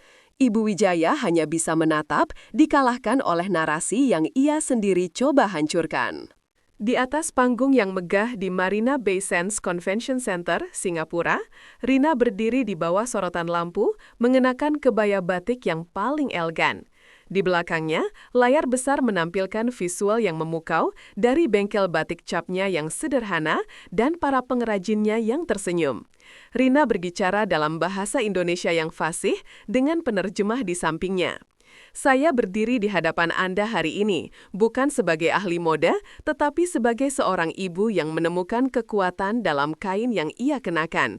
Rina memulai, suaranya dipenuhi ketenangan yang meyakinkan.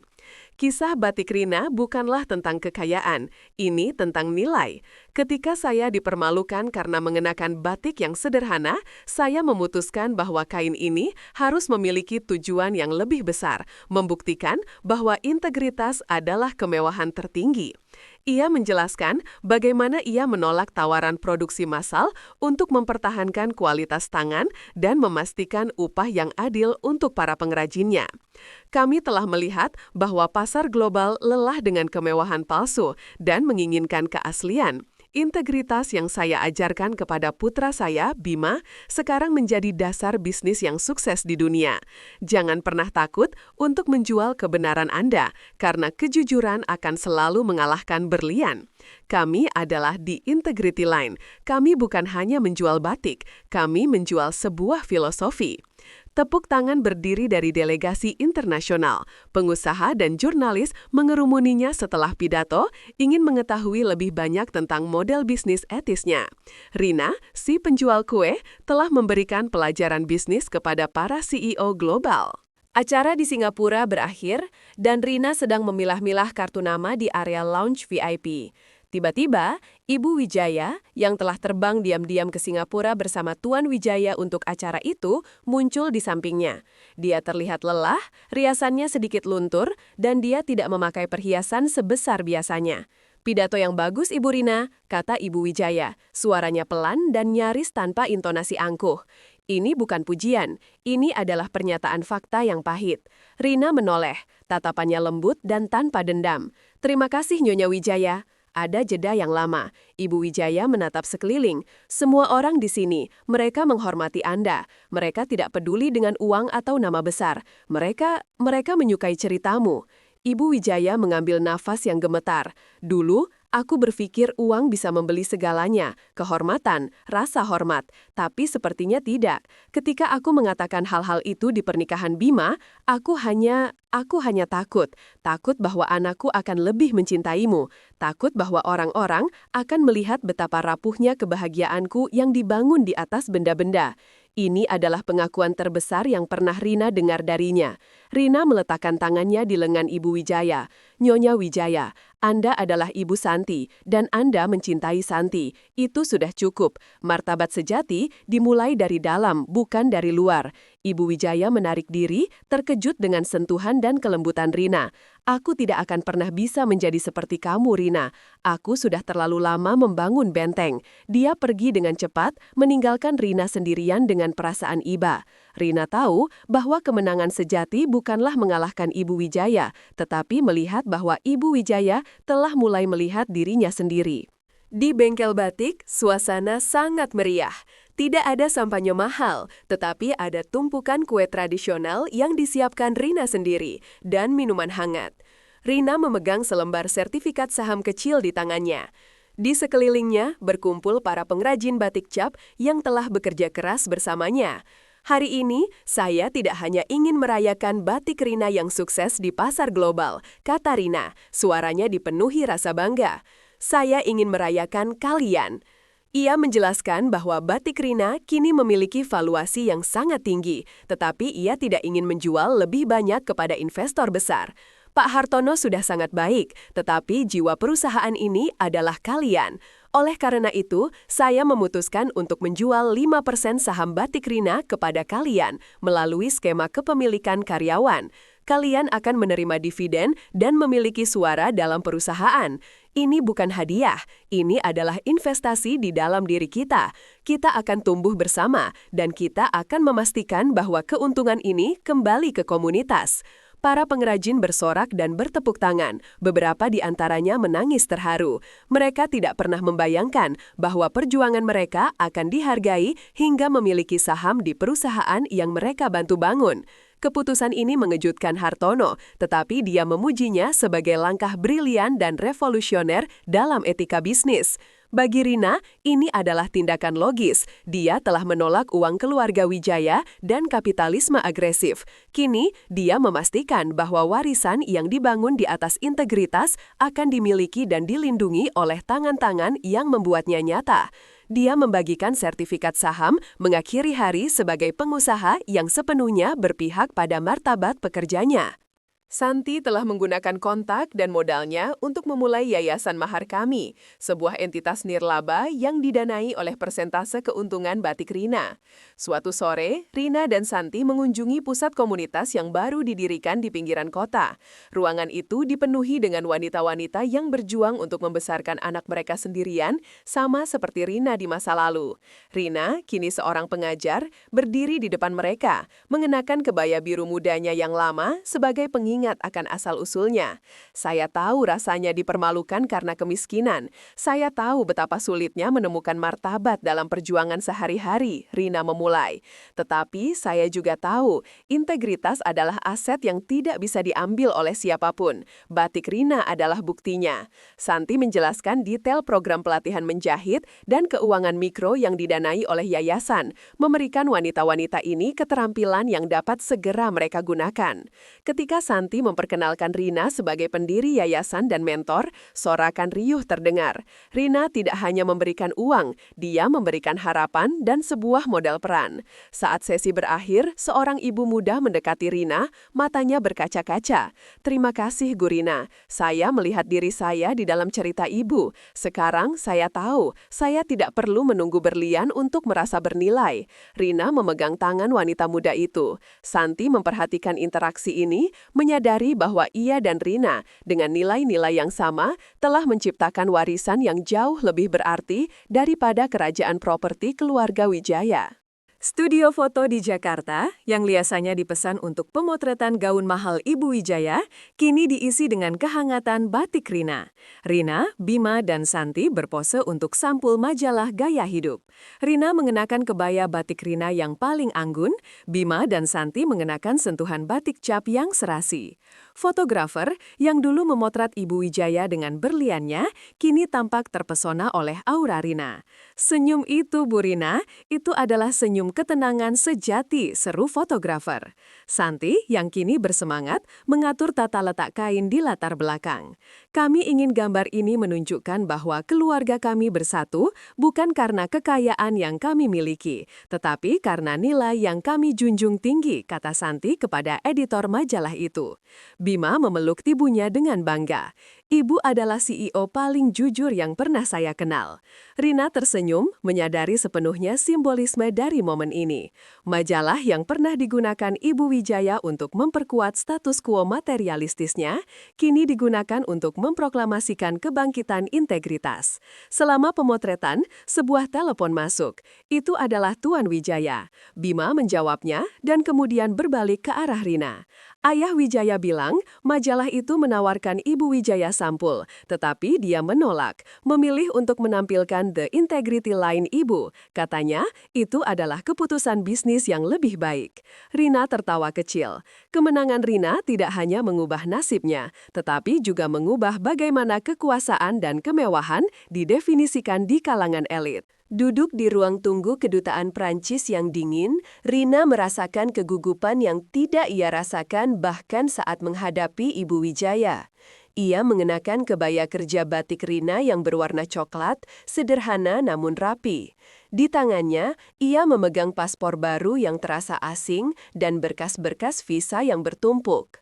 "Saya hanya seorang penjual kue, Nak Santi. Mengapa bepergian ke Paris rasanya lebih rumit daripada membuat 1000 potong klepon?"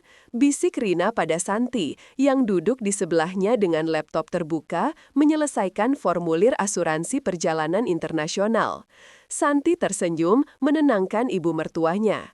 Karena Ibu Rina, ibu sekarang adalah duta integritas. Ini adalah proses standar untuk warga negara global yang penting. Ibu mewakili Indonesia. Ayah Wijaya saja harus memohon koneksi untuk memfasilitasi visa ini, Bu.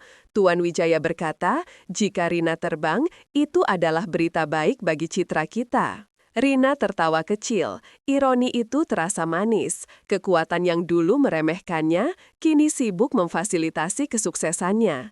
Saat nama Rina dipanggil, Santi menggenggam tangannya. Ingat Bu, di sana mereka akan melihat kebaya Ibu bukan sebagai pakaian sederhana, melainkan sebuah mahakarya otentik. Bawa cerita kita ke Paris, Bu. Rina menarik nafas, menegakkan punggungnya, dan berjalan ke konter, meninggalkan aura ketenangan yang membuat petugas imigrasi asing pun terkesan. Di bengkel yang kini dipenuhi oleh sekitar 20 pengrajin yang bekerja di bawah penerangan lampu yang hangat, Rina berdiri di depan sebuah manekin yang mengenakan kebaya emas dan hitam yang akan ditampilkan di Paris. Suasana terasa sakral. Rina memegang selembar kain batik cap yang halus. Koleksi ini, ibu-ibu, bukanlah sekadar pakaian. Ini adalah wajah kita. Ini adalah bukti bahwa martabat yang kita miliki di sini, di balai komunitas sederhana ini, memiliki nilai di panggung dunia, kata Rina, suaranya dipenuhi emosi. Ia menyerahkan sampel desain terakhir kepada Bu Ida, pengrajin tertua. Setiap cap lilin, setiap tetes malam harus sempurna. Jangan bekerja cepat, bekerja dengan hati. Kita menolak pesanan 10.000 potong karena kita memilih kualitas kalian. Saya pergi ke Paris, tetapi kalianlah yang akan dihormati di sana.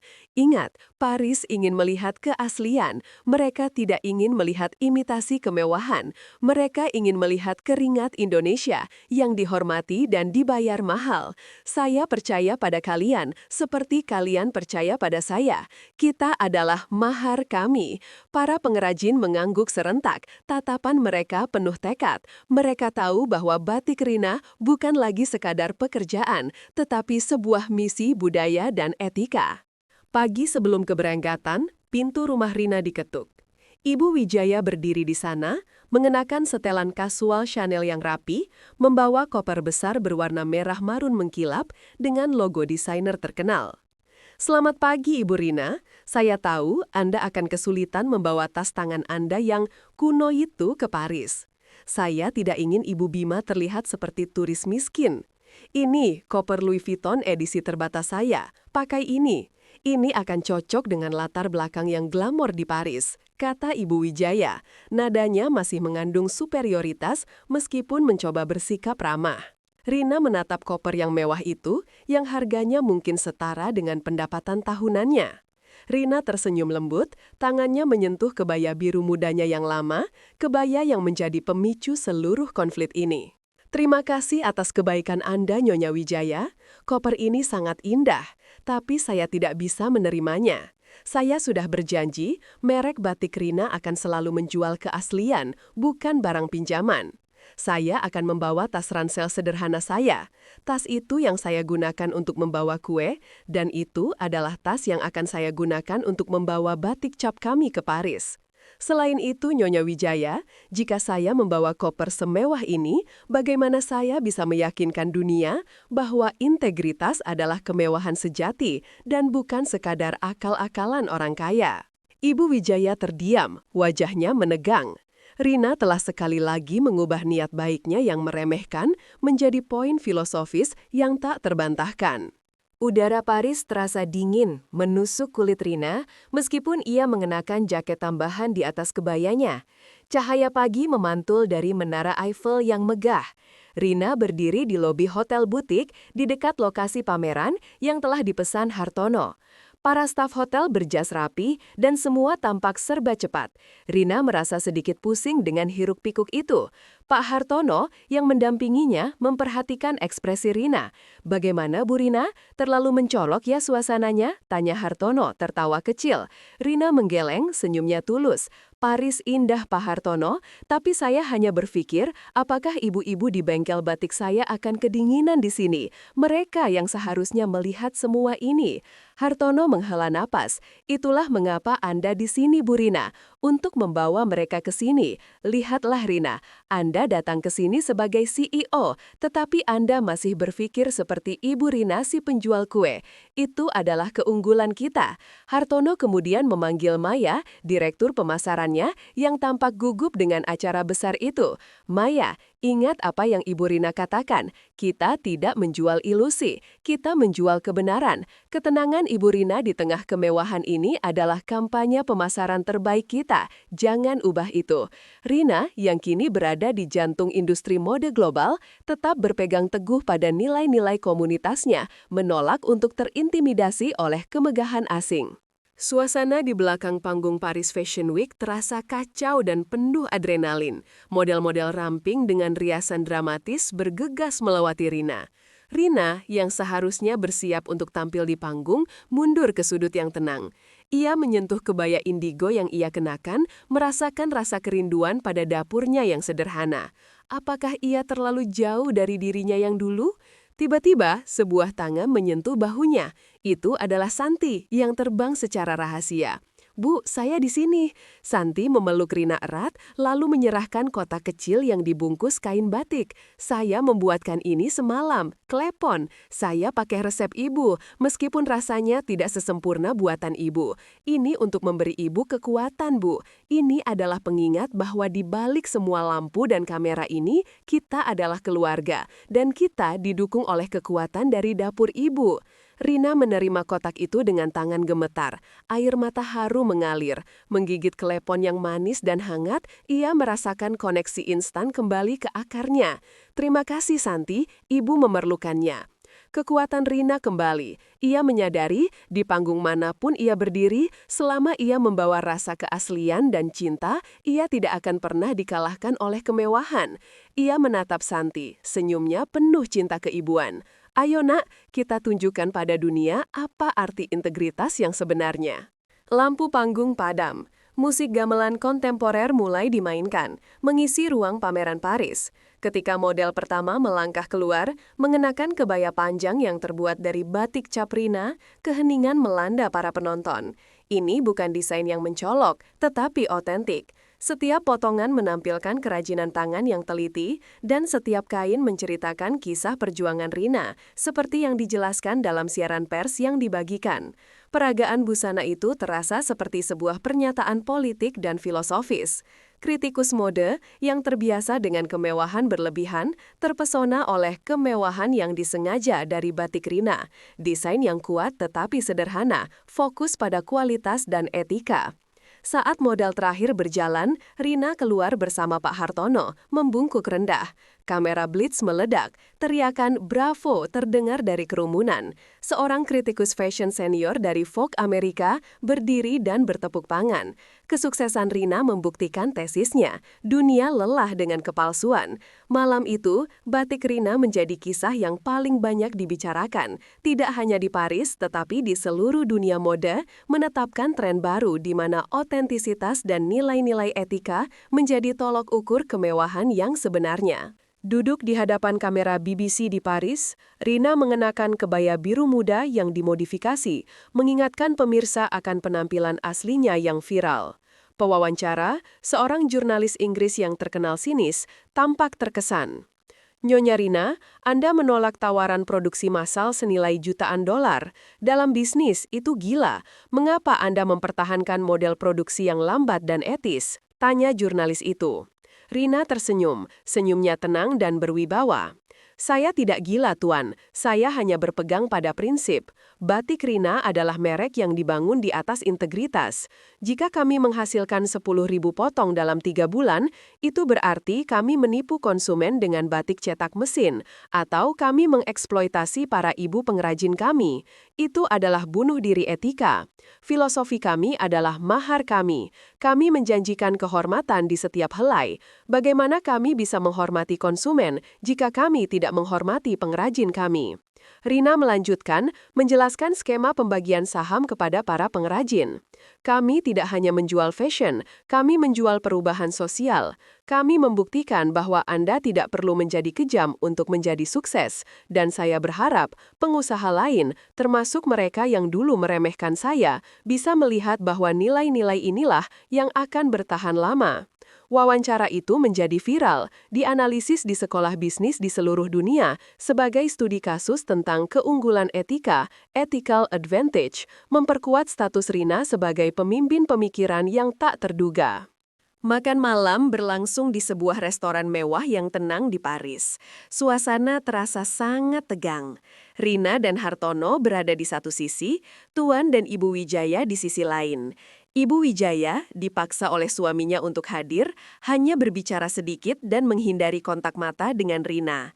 Tuan Wijaya memecah keheningan.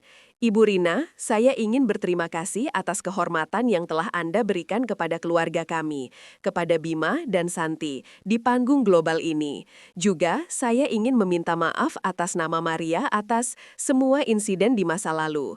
Kami belajar dengan cara yang sangat sulit, bahwa uang tidak bisa menggantikan martabat. Tuan Wijaya mengeluarkan sebuah amplop tebal. Saya telah meminta Departemen Hukum saya untuk menyumbangkan dana awal yang signifikan kepada Yayasan Mahar Kamisanti. Itu adalah hadiah yang tulus. Rina menerima amplop itu dengan anggukan hormat. Terima kasih Tuan Wijaya, Bima dan Santi akan menghargainya. Hartono yang selama ini diam akhirnya berbicara. Keputusan yang bijak Wijaya, karena reputasi bisnis Anda akan dinilai bukan dari jumlah berlian, melainkan dari tindakan penebusan yang Anda lakukan hari ini. Ibu Rina adalah cerminan dari etika yang harus kita semua ikuti. Ibu Wijaya akhirnya memandang Rina. Tidak ada kebencian, hanya kekalahan yang pasrah. Ia menyadari bahwa ia bukan lagi kekuatan dominan. Rina, si penjual kue, sekarang adalah kompas moral keluarga mereka. Kepulangan Rina dari Paris disambut bak pahlawan oleh Bu RT, para pengrajin, Bima, dan Santi. Gang sempit rumahnya dipenuhi karangan bunga ucapan selamat. Meskipun sukses besar, Rina menolak pesta mewah, memilih untuk mengadakan syukuran sederhana di bengkel barunya. Setelah acara, Rina meminta Bima untuk menemaninya ke pemakaman. Udara terasa damai. Rina membersihkan nisan suaminya, lalu dengan lembut mengeluarkan benda yang dibungkus kain, cap tembaga asli yang digunakan untuk motif batik The Integrity Line. Ini Mas, ini adalah logo kita. Ini adalah bukti bahwa martabat yang kamu wariskan telah menghasilkan sesuatu yang lebih besar dari yang pernah kita bayangkan, bisik Rina. Bima meletakkan cap tembaga itu di dasar nisan. Ibu tidak hanya membesarkan saya dengan kehormatan, Bu. Ibu mengajarkan seluruh dunia bisnis tentang kehormatan. Saya bangga menjadi putra Ibu. Rina tersenyum, air mata menetes. Cap tembaga itu, simbol kerja keras dan otentisitas, bersinar di bawah sinar matahari pagi, jauh lebih berharga daripada berlian manapun yang pernah Ibu Wijaya kenakan. Ini adalah pengukuhan terakhir dari warisan Rina. Sukses dibangun dari fondasi cinta dan prinsip yang diajarkan oleh suaminya yang telah meninggal. Di ruang rapat Wijaya Group, Bima mengenakan setelan bisnis yang kuat namun tenang, memimpin rapat strategi. Ia harus memilih antara proyek real estate mewah yang sangat menguntungkan di Bali, favorit Ibu Wijaya, dan proyek pembangunan rumah etis yang didanai secara sosial di Jawa Tengah. Proyek Bali memiliki margin keuntungan 40%, tetapi melibatkan penggusuran penduduk lokal yang diragukan keabsahannya. Ayah dan saya telah mendiskusikan ini. Proyek Bali sangat menggiurkan, tetapi risikonya terlalu besar, tidak hanya secara hukum, tetapi etika. Kami tidak akan membangun kemewahan di atas penderitaan orang lain. Kami menolak proyek Bali, kata Bima, suaranya tegas. Ada keheningan di ruangan itu. Ayah Wijaya, yang duduk di belakang, tersenyum kecil. Sebagai COO Bima, Anda memiliki kata akhir. Apa alternatif Anda? Bima mencondongkan tubuh ke depan. Kita akan mengalihkan modal itu ke proyek Jawa Tengah, bekerja sama dengan Yayasan Mahar Kamisanti untuk memastikan dampak sosial yang nyata dan modal bisnis yang transparan. Keuntungan mungkin lebih kecil di awal, tetapi reputasi dan kepercayaan yang kita dapatkan itu adalah aset yang tak ternilai. Ini adalah filosofi yang saya pelajari dari ibu saya. Keputusan itu adalah pukulan telak bagi Ibu Wijaya, yang langsung menelpon Bima setelah rapat untuk memarahinya, tetapi Bima hanya menjawab dengan tenang, "Saya melakukan apa yang benar, Bu Wijaya, itu adalah harga dari integritas." Ayah Wijaya kemudian menjabat tangan Bima, "Selamat datang di masa depan Etika Wijaya Group, Nah." Butik batik Rina yang pertama didirikan di sebuah ruko yang telah direnovasi, terletak di persimpangan jalan yang ramai, mudah diakses oleh angkutan umum, bukan di mal mewah yang didominasi oleh merek-merek desainer. Rina berdiri di depan etalase kaca, mengenakan kebaya hijau botol yang elegan. Di sampingnya, Santi memotong pita, senyumnya bangga.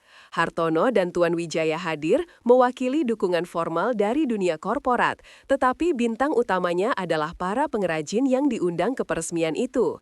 Maya, direktur pemasaran, berbisik pada Hartono. Bu Rina menolak lokasi di Pacific Place. Dia bersikeras butik harus berada di dekat komunitasnya. Ini gila secara bisnis. Hartono hanya tersenyum. Itulah genialitasnya Maya. Butik ini adalah pos integritas kita. Jika kita ingin menjual keaslian, kita harus tinggal dekat dengan sumbernya. Rina berbicara kepada kerumunan. Butik ini bukan hanya tempat menjual kain. Ini adalah pilar untuk membuktikan bahwa produk yang dibuat dengan cinta, kehormatan, dan upah yang adil dapat bersaing dengan merek-merek paling mewah di dunia. Kami ingin setiap orang, dari penjual kue hingga CEO, bisa mengenakan martabat. Rina menyentuh papan nama kayu di pintu masuk, Batik Rina, di Integrity Line. Peresmian ini adalah deklarasi bahwa kesuksesan Rina tidak akan pernah menjauhkannya dari akar-akar komunitasnya. Rina berdiri di podium acara amal tahunan yang mewah, yang kali ini diselenggarakan oleh Ibu Wijaya. Seluruh elit Jakarta hadir. Rina mengenakan kebaya batik Rina terbaru, bersinar dengan keanggunan yang tenang. Ketika ia dipanggil untuk memberikan pidato kehormatan, Rina tersenyum dan melihat ke meja VIP tempat Ibu Wijaya duduk. Saya berdiri di sini hari ini karena cerita integritas yang saya bawa, Rina memulai. Tetapi saya juga ingin berterima kasih kepada seseorang, kepada Nyonya Maria Wijaya. Semua orang terkejut, termasuk Ibu Wijaya. Nyonya Wijaya, dengan tindakannya, ia memaksa saya untuk menggali lebih dalam, untuk menemukan kekuatan dan martabat sejati dalam diri saya. Jika beliau tidak meremehkan saya di hari pernikahan putra saya, mungkin batik Rina tidak akan pernah lahir. Penghinaan itu, ironisnya, adalah hadiah yang paling berharga. Itu adalah katalis yang mengubah penjual kue menjadi seorang pemimpin. Rina mengakhiri dengan berbalik ke arah Ibu Wijaya, matanya tulus. Terima kasih Nyonya Wijaya, karena telah menantang saya. Sekarang, saya akan menggunakan panggung yang Anda berikan kepada saya malam ini untuk mengumumkan bahwa 10% dari keuntungan batik Rina tahun ini akan disalurkan melalui yayasan Anda untuk mendukung program yang memberdayakan wanita kurang mampu. Ibu Wijaya terhuyung, air mata menggenang di matanya, bukan karena malu lagi, tetapi karena pengakuan tulus yang tidak pernah ia harapkan. Ia bangkit dan tanpa berlian atau gaun desainer, ia berjalan ke arah Rina dan memeluknya. Pelukan itu canggung tetapi nyata. Rina telah mencapai kemenangan terbesarnya, bukan bisnis, tetapi menyembuhkan keretakan yang tercipta dari ego dengan berbalas kebaikan dan pengakuan. Keheningan itu sangat memekakan telinga. Nyonya Wijaya benar-benar bungkam dan semua mata tertuju pada Rina yang baru saja mengajarkan arti martabat sejati tanpa mengeluarkan sepeser pun uang. Apa yang terjadi setelah Rina turun dari panggung dan bagaimana reaksi pengantin wanita? Pastikan Anda subscribe dan nyalakan notifikasi untuk bagian 2 yang akan mengungkapkan klimaks dramatis ini.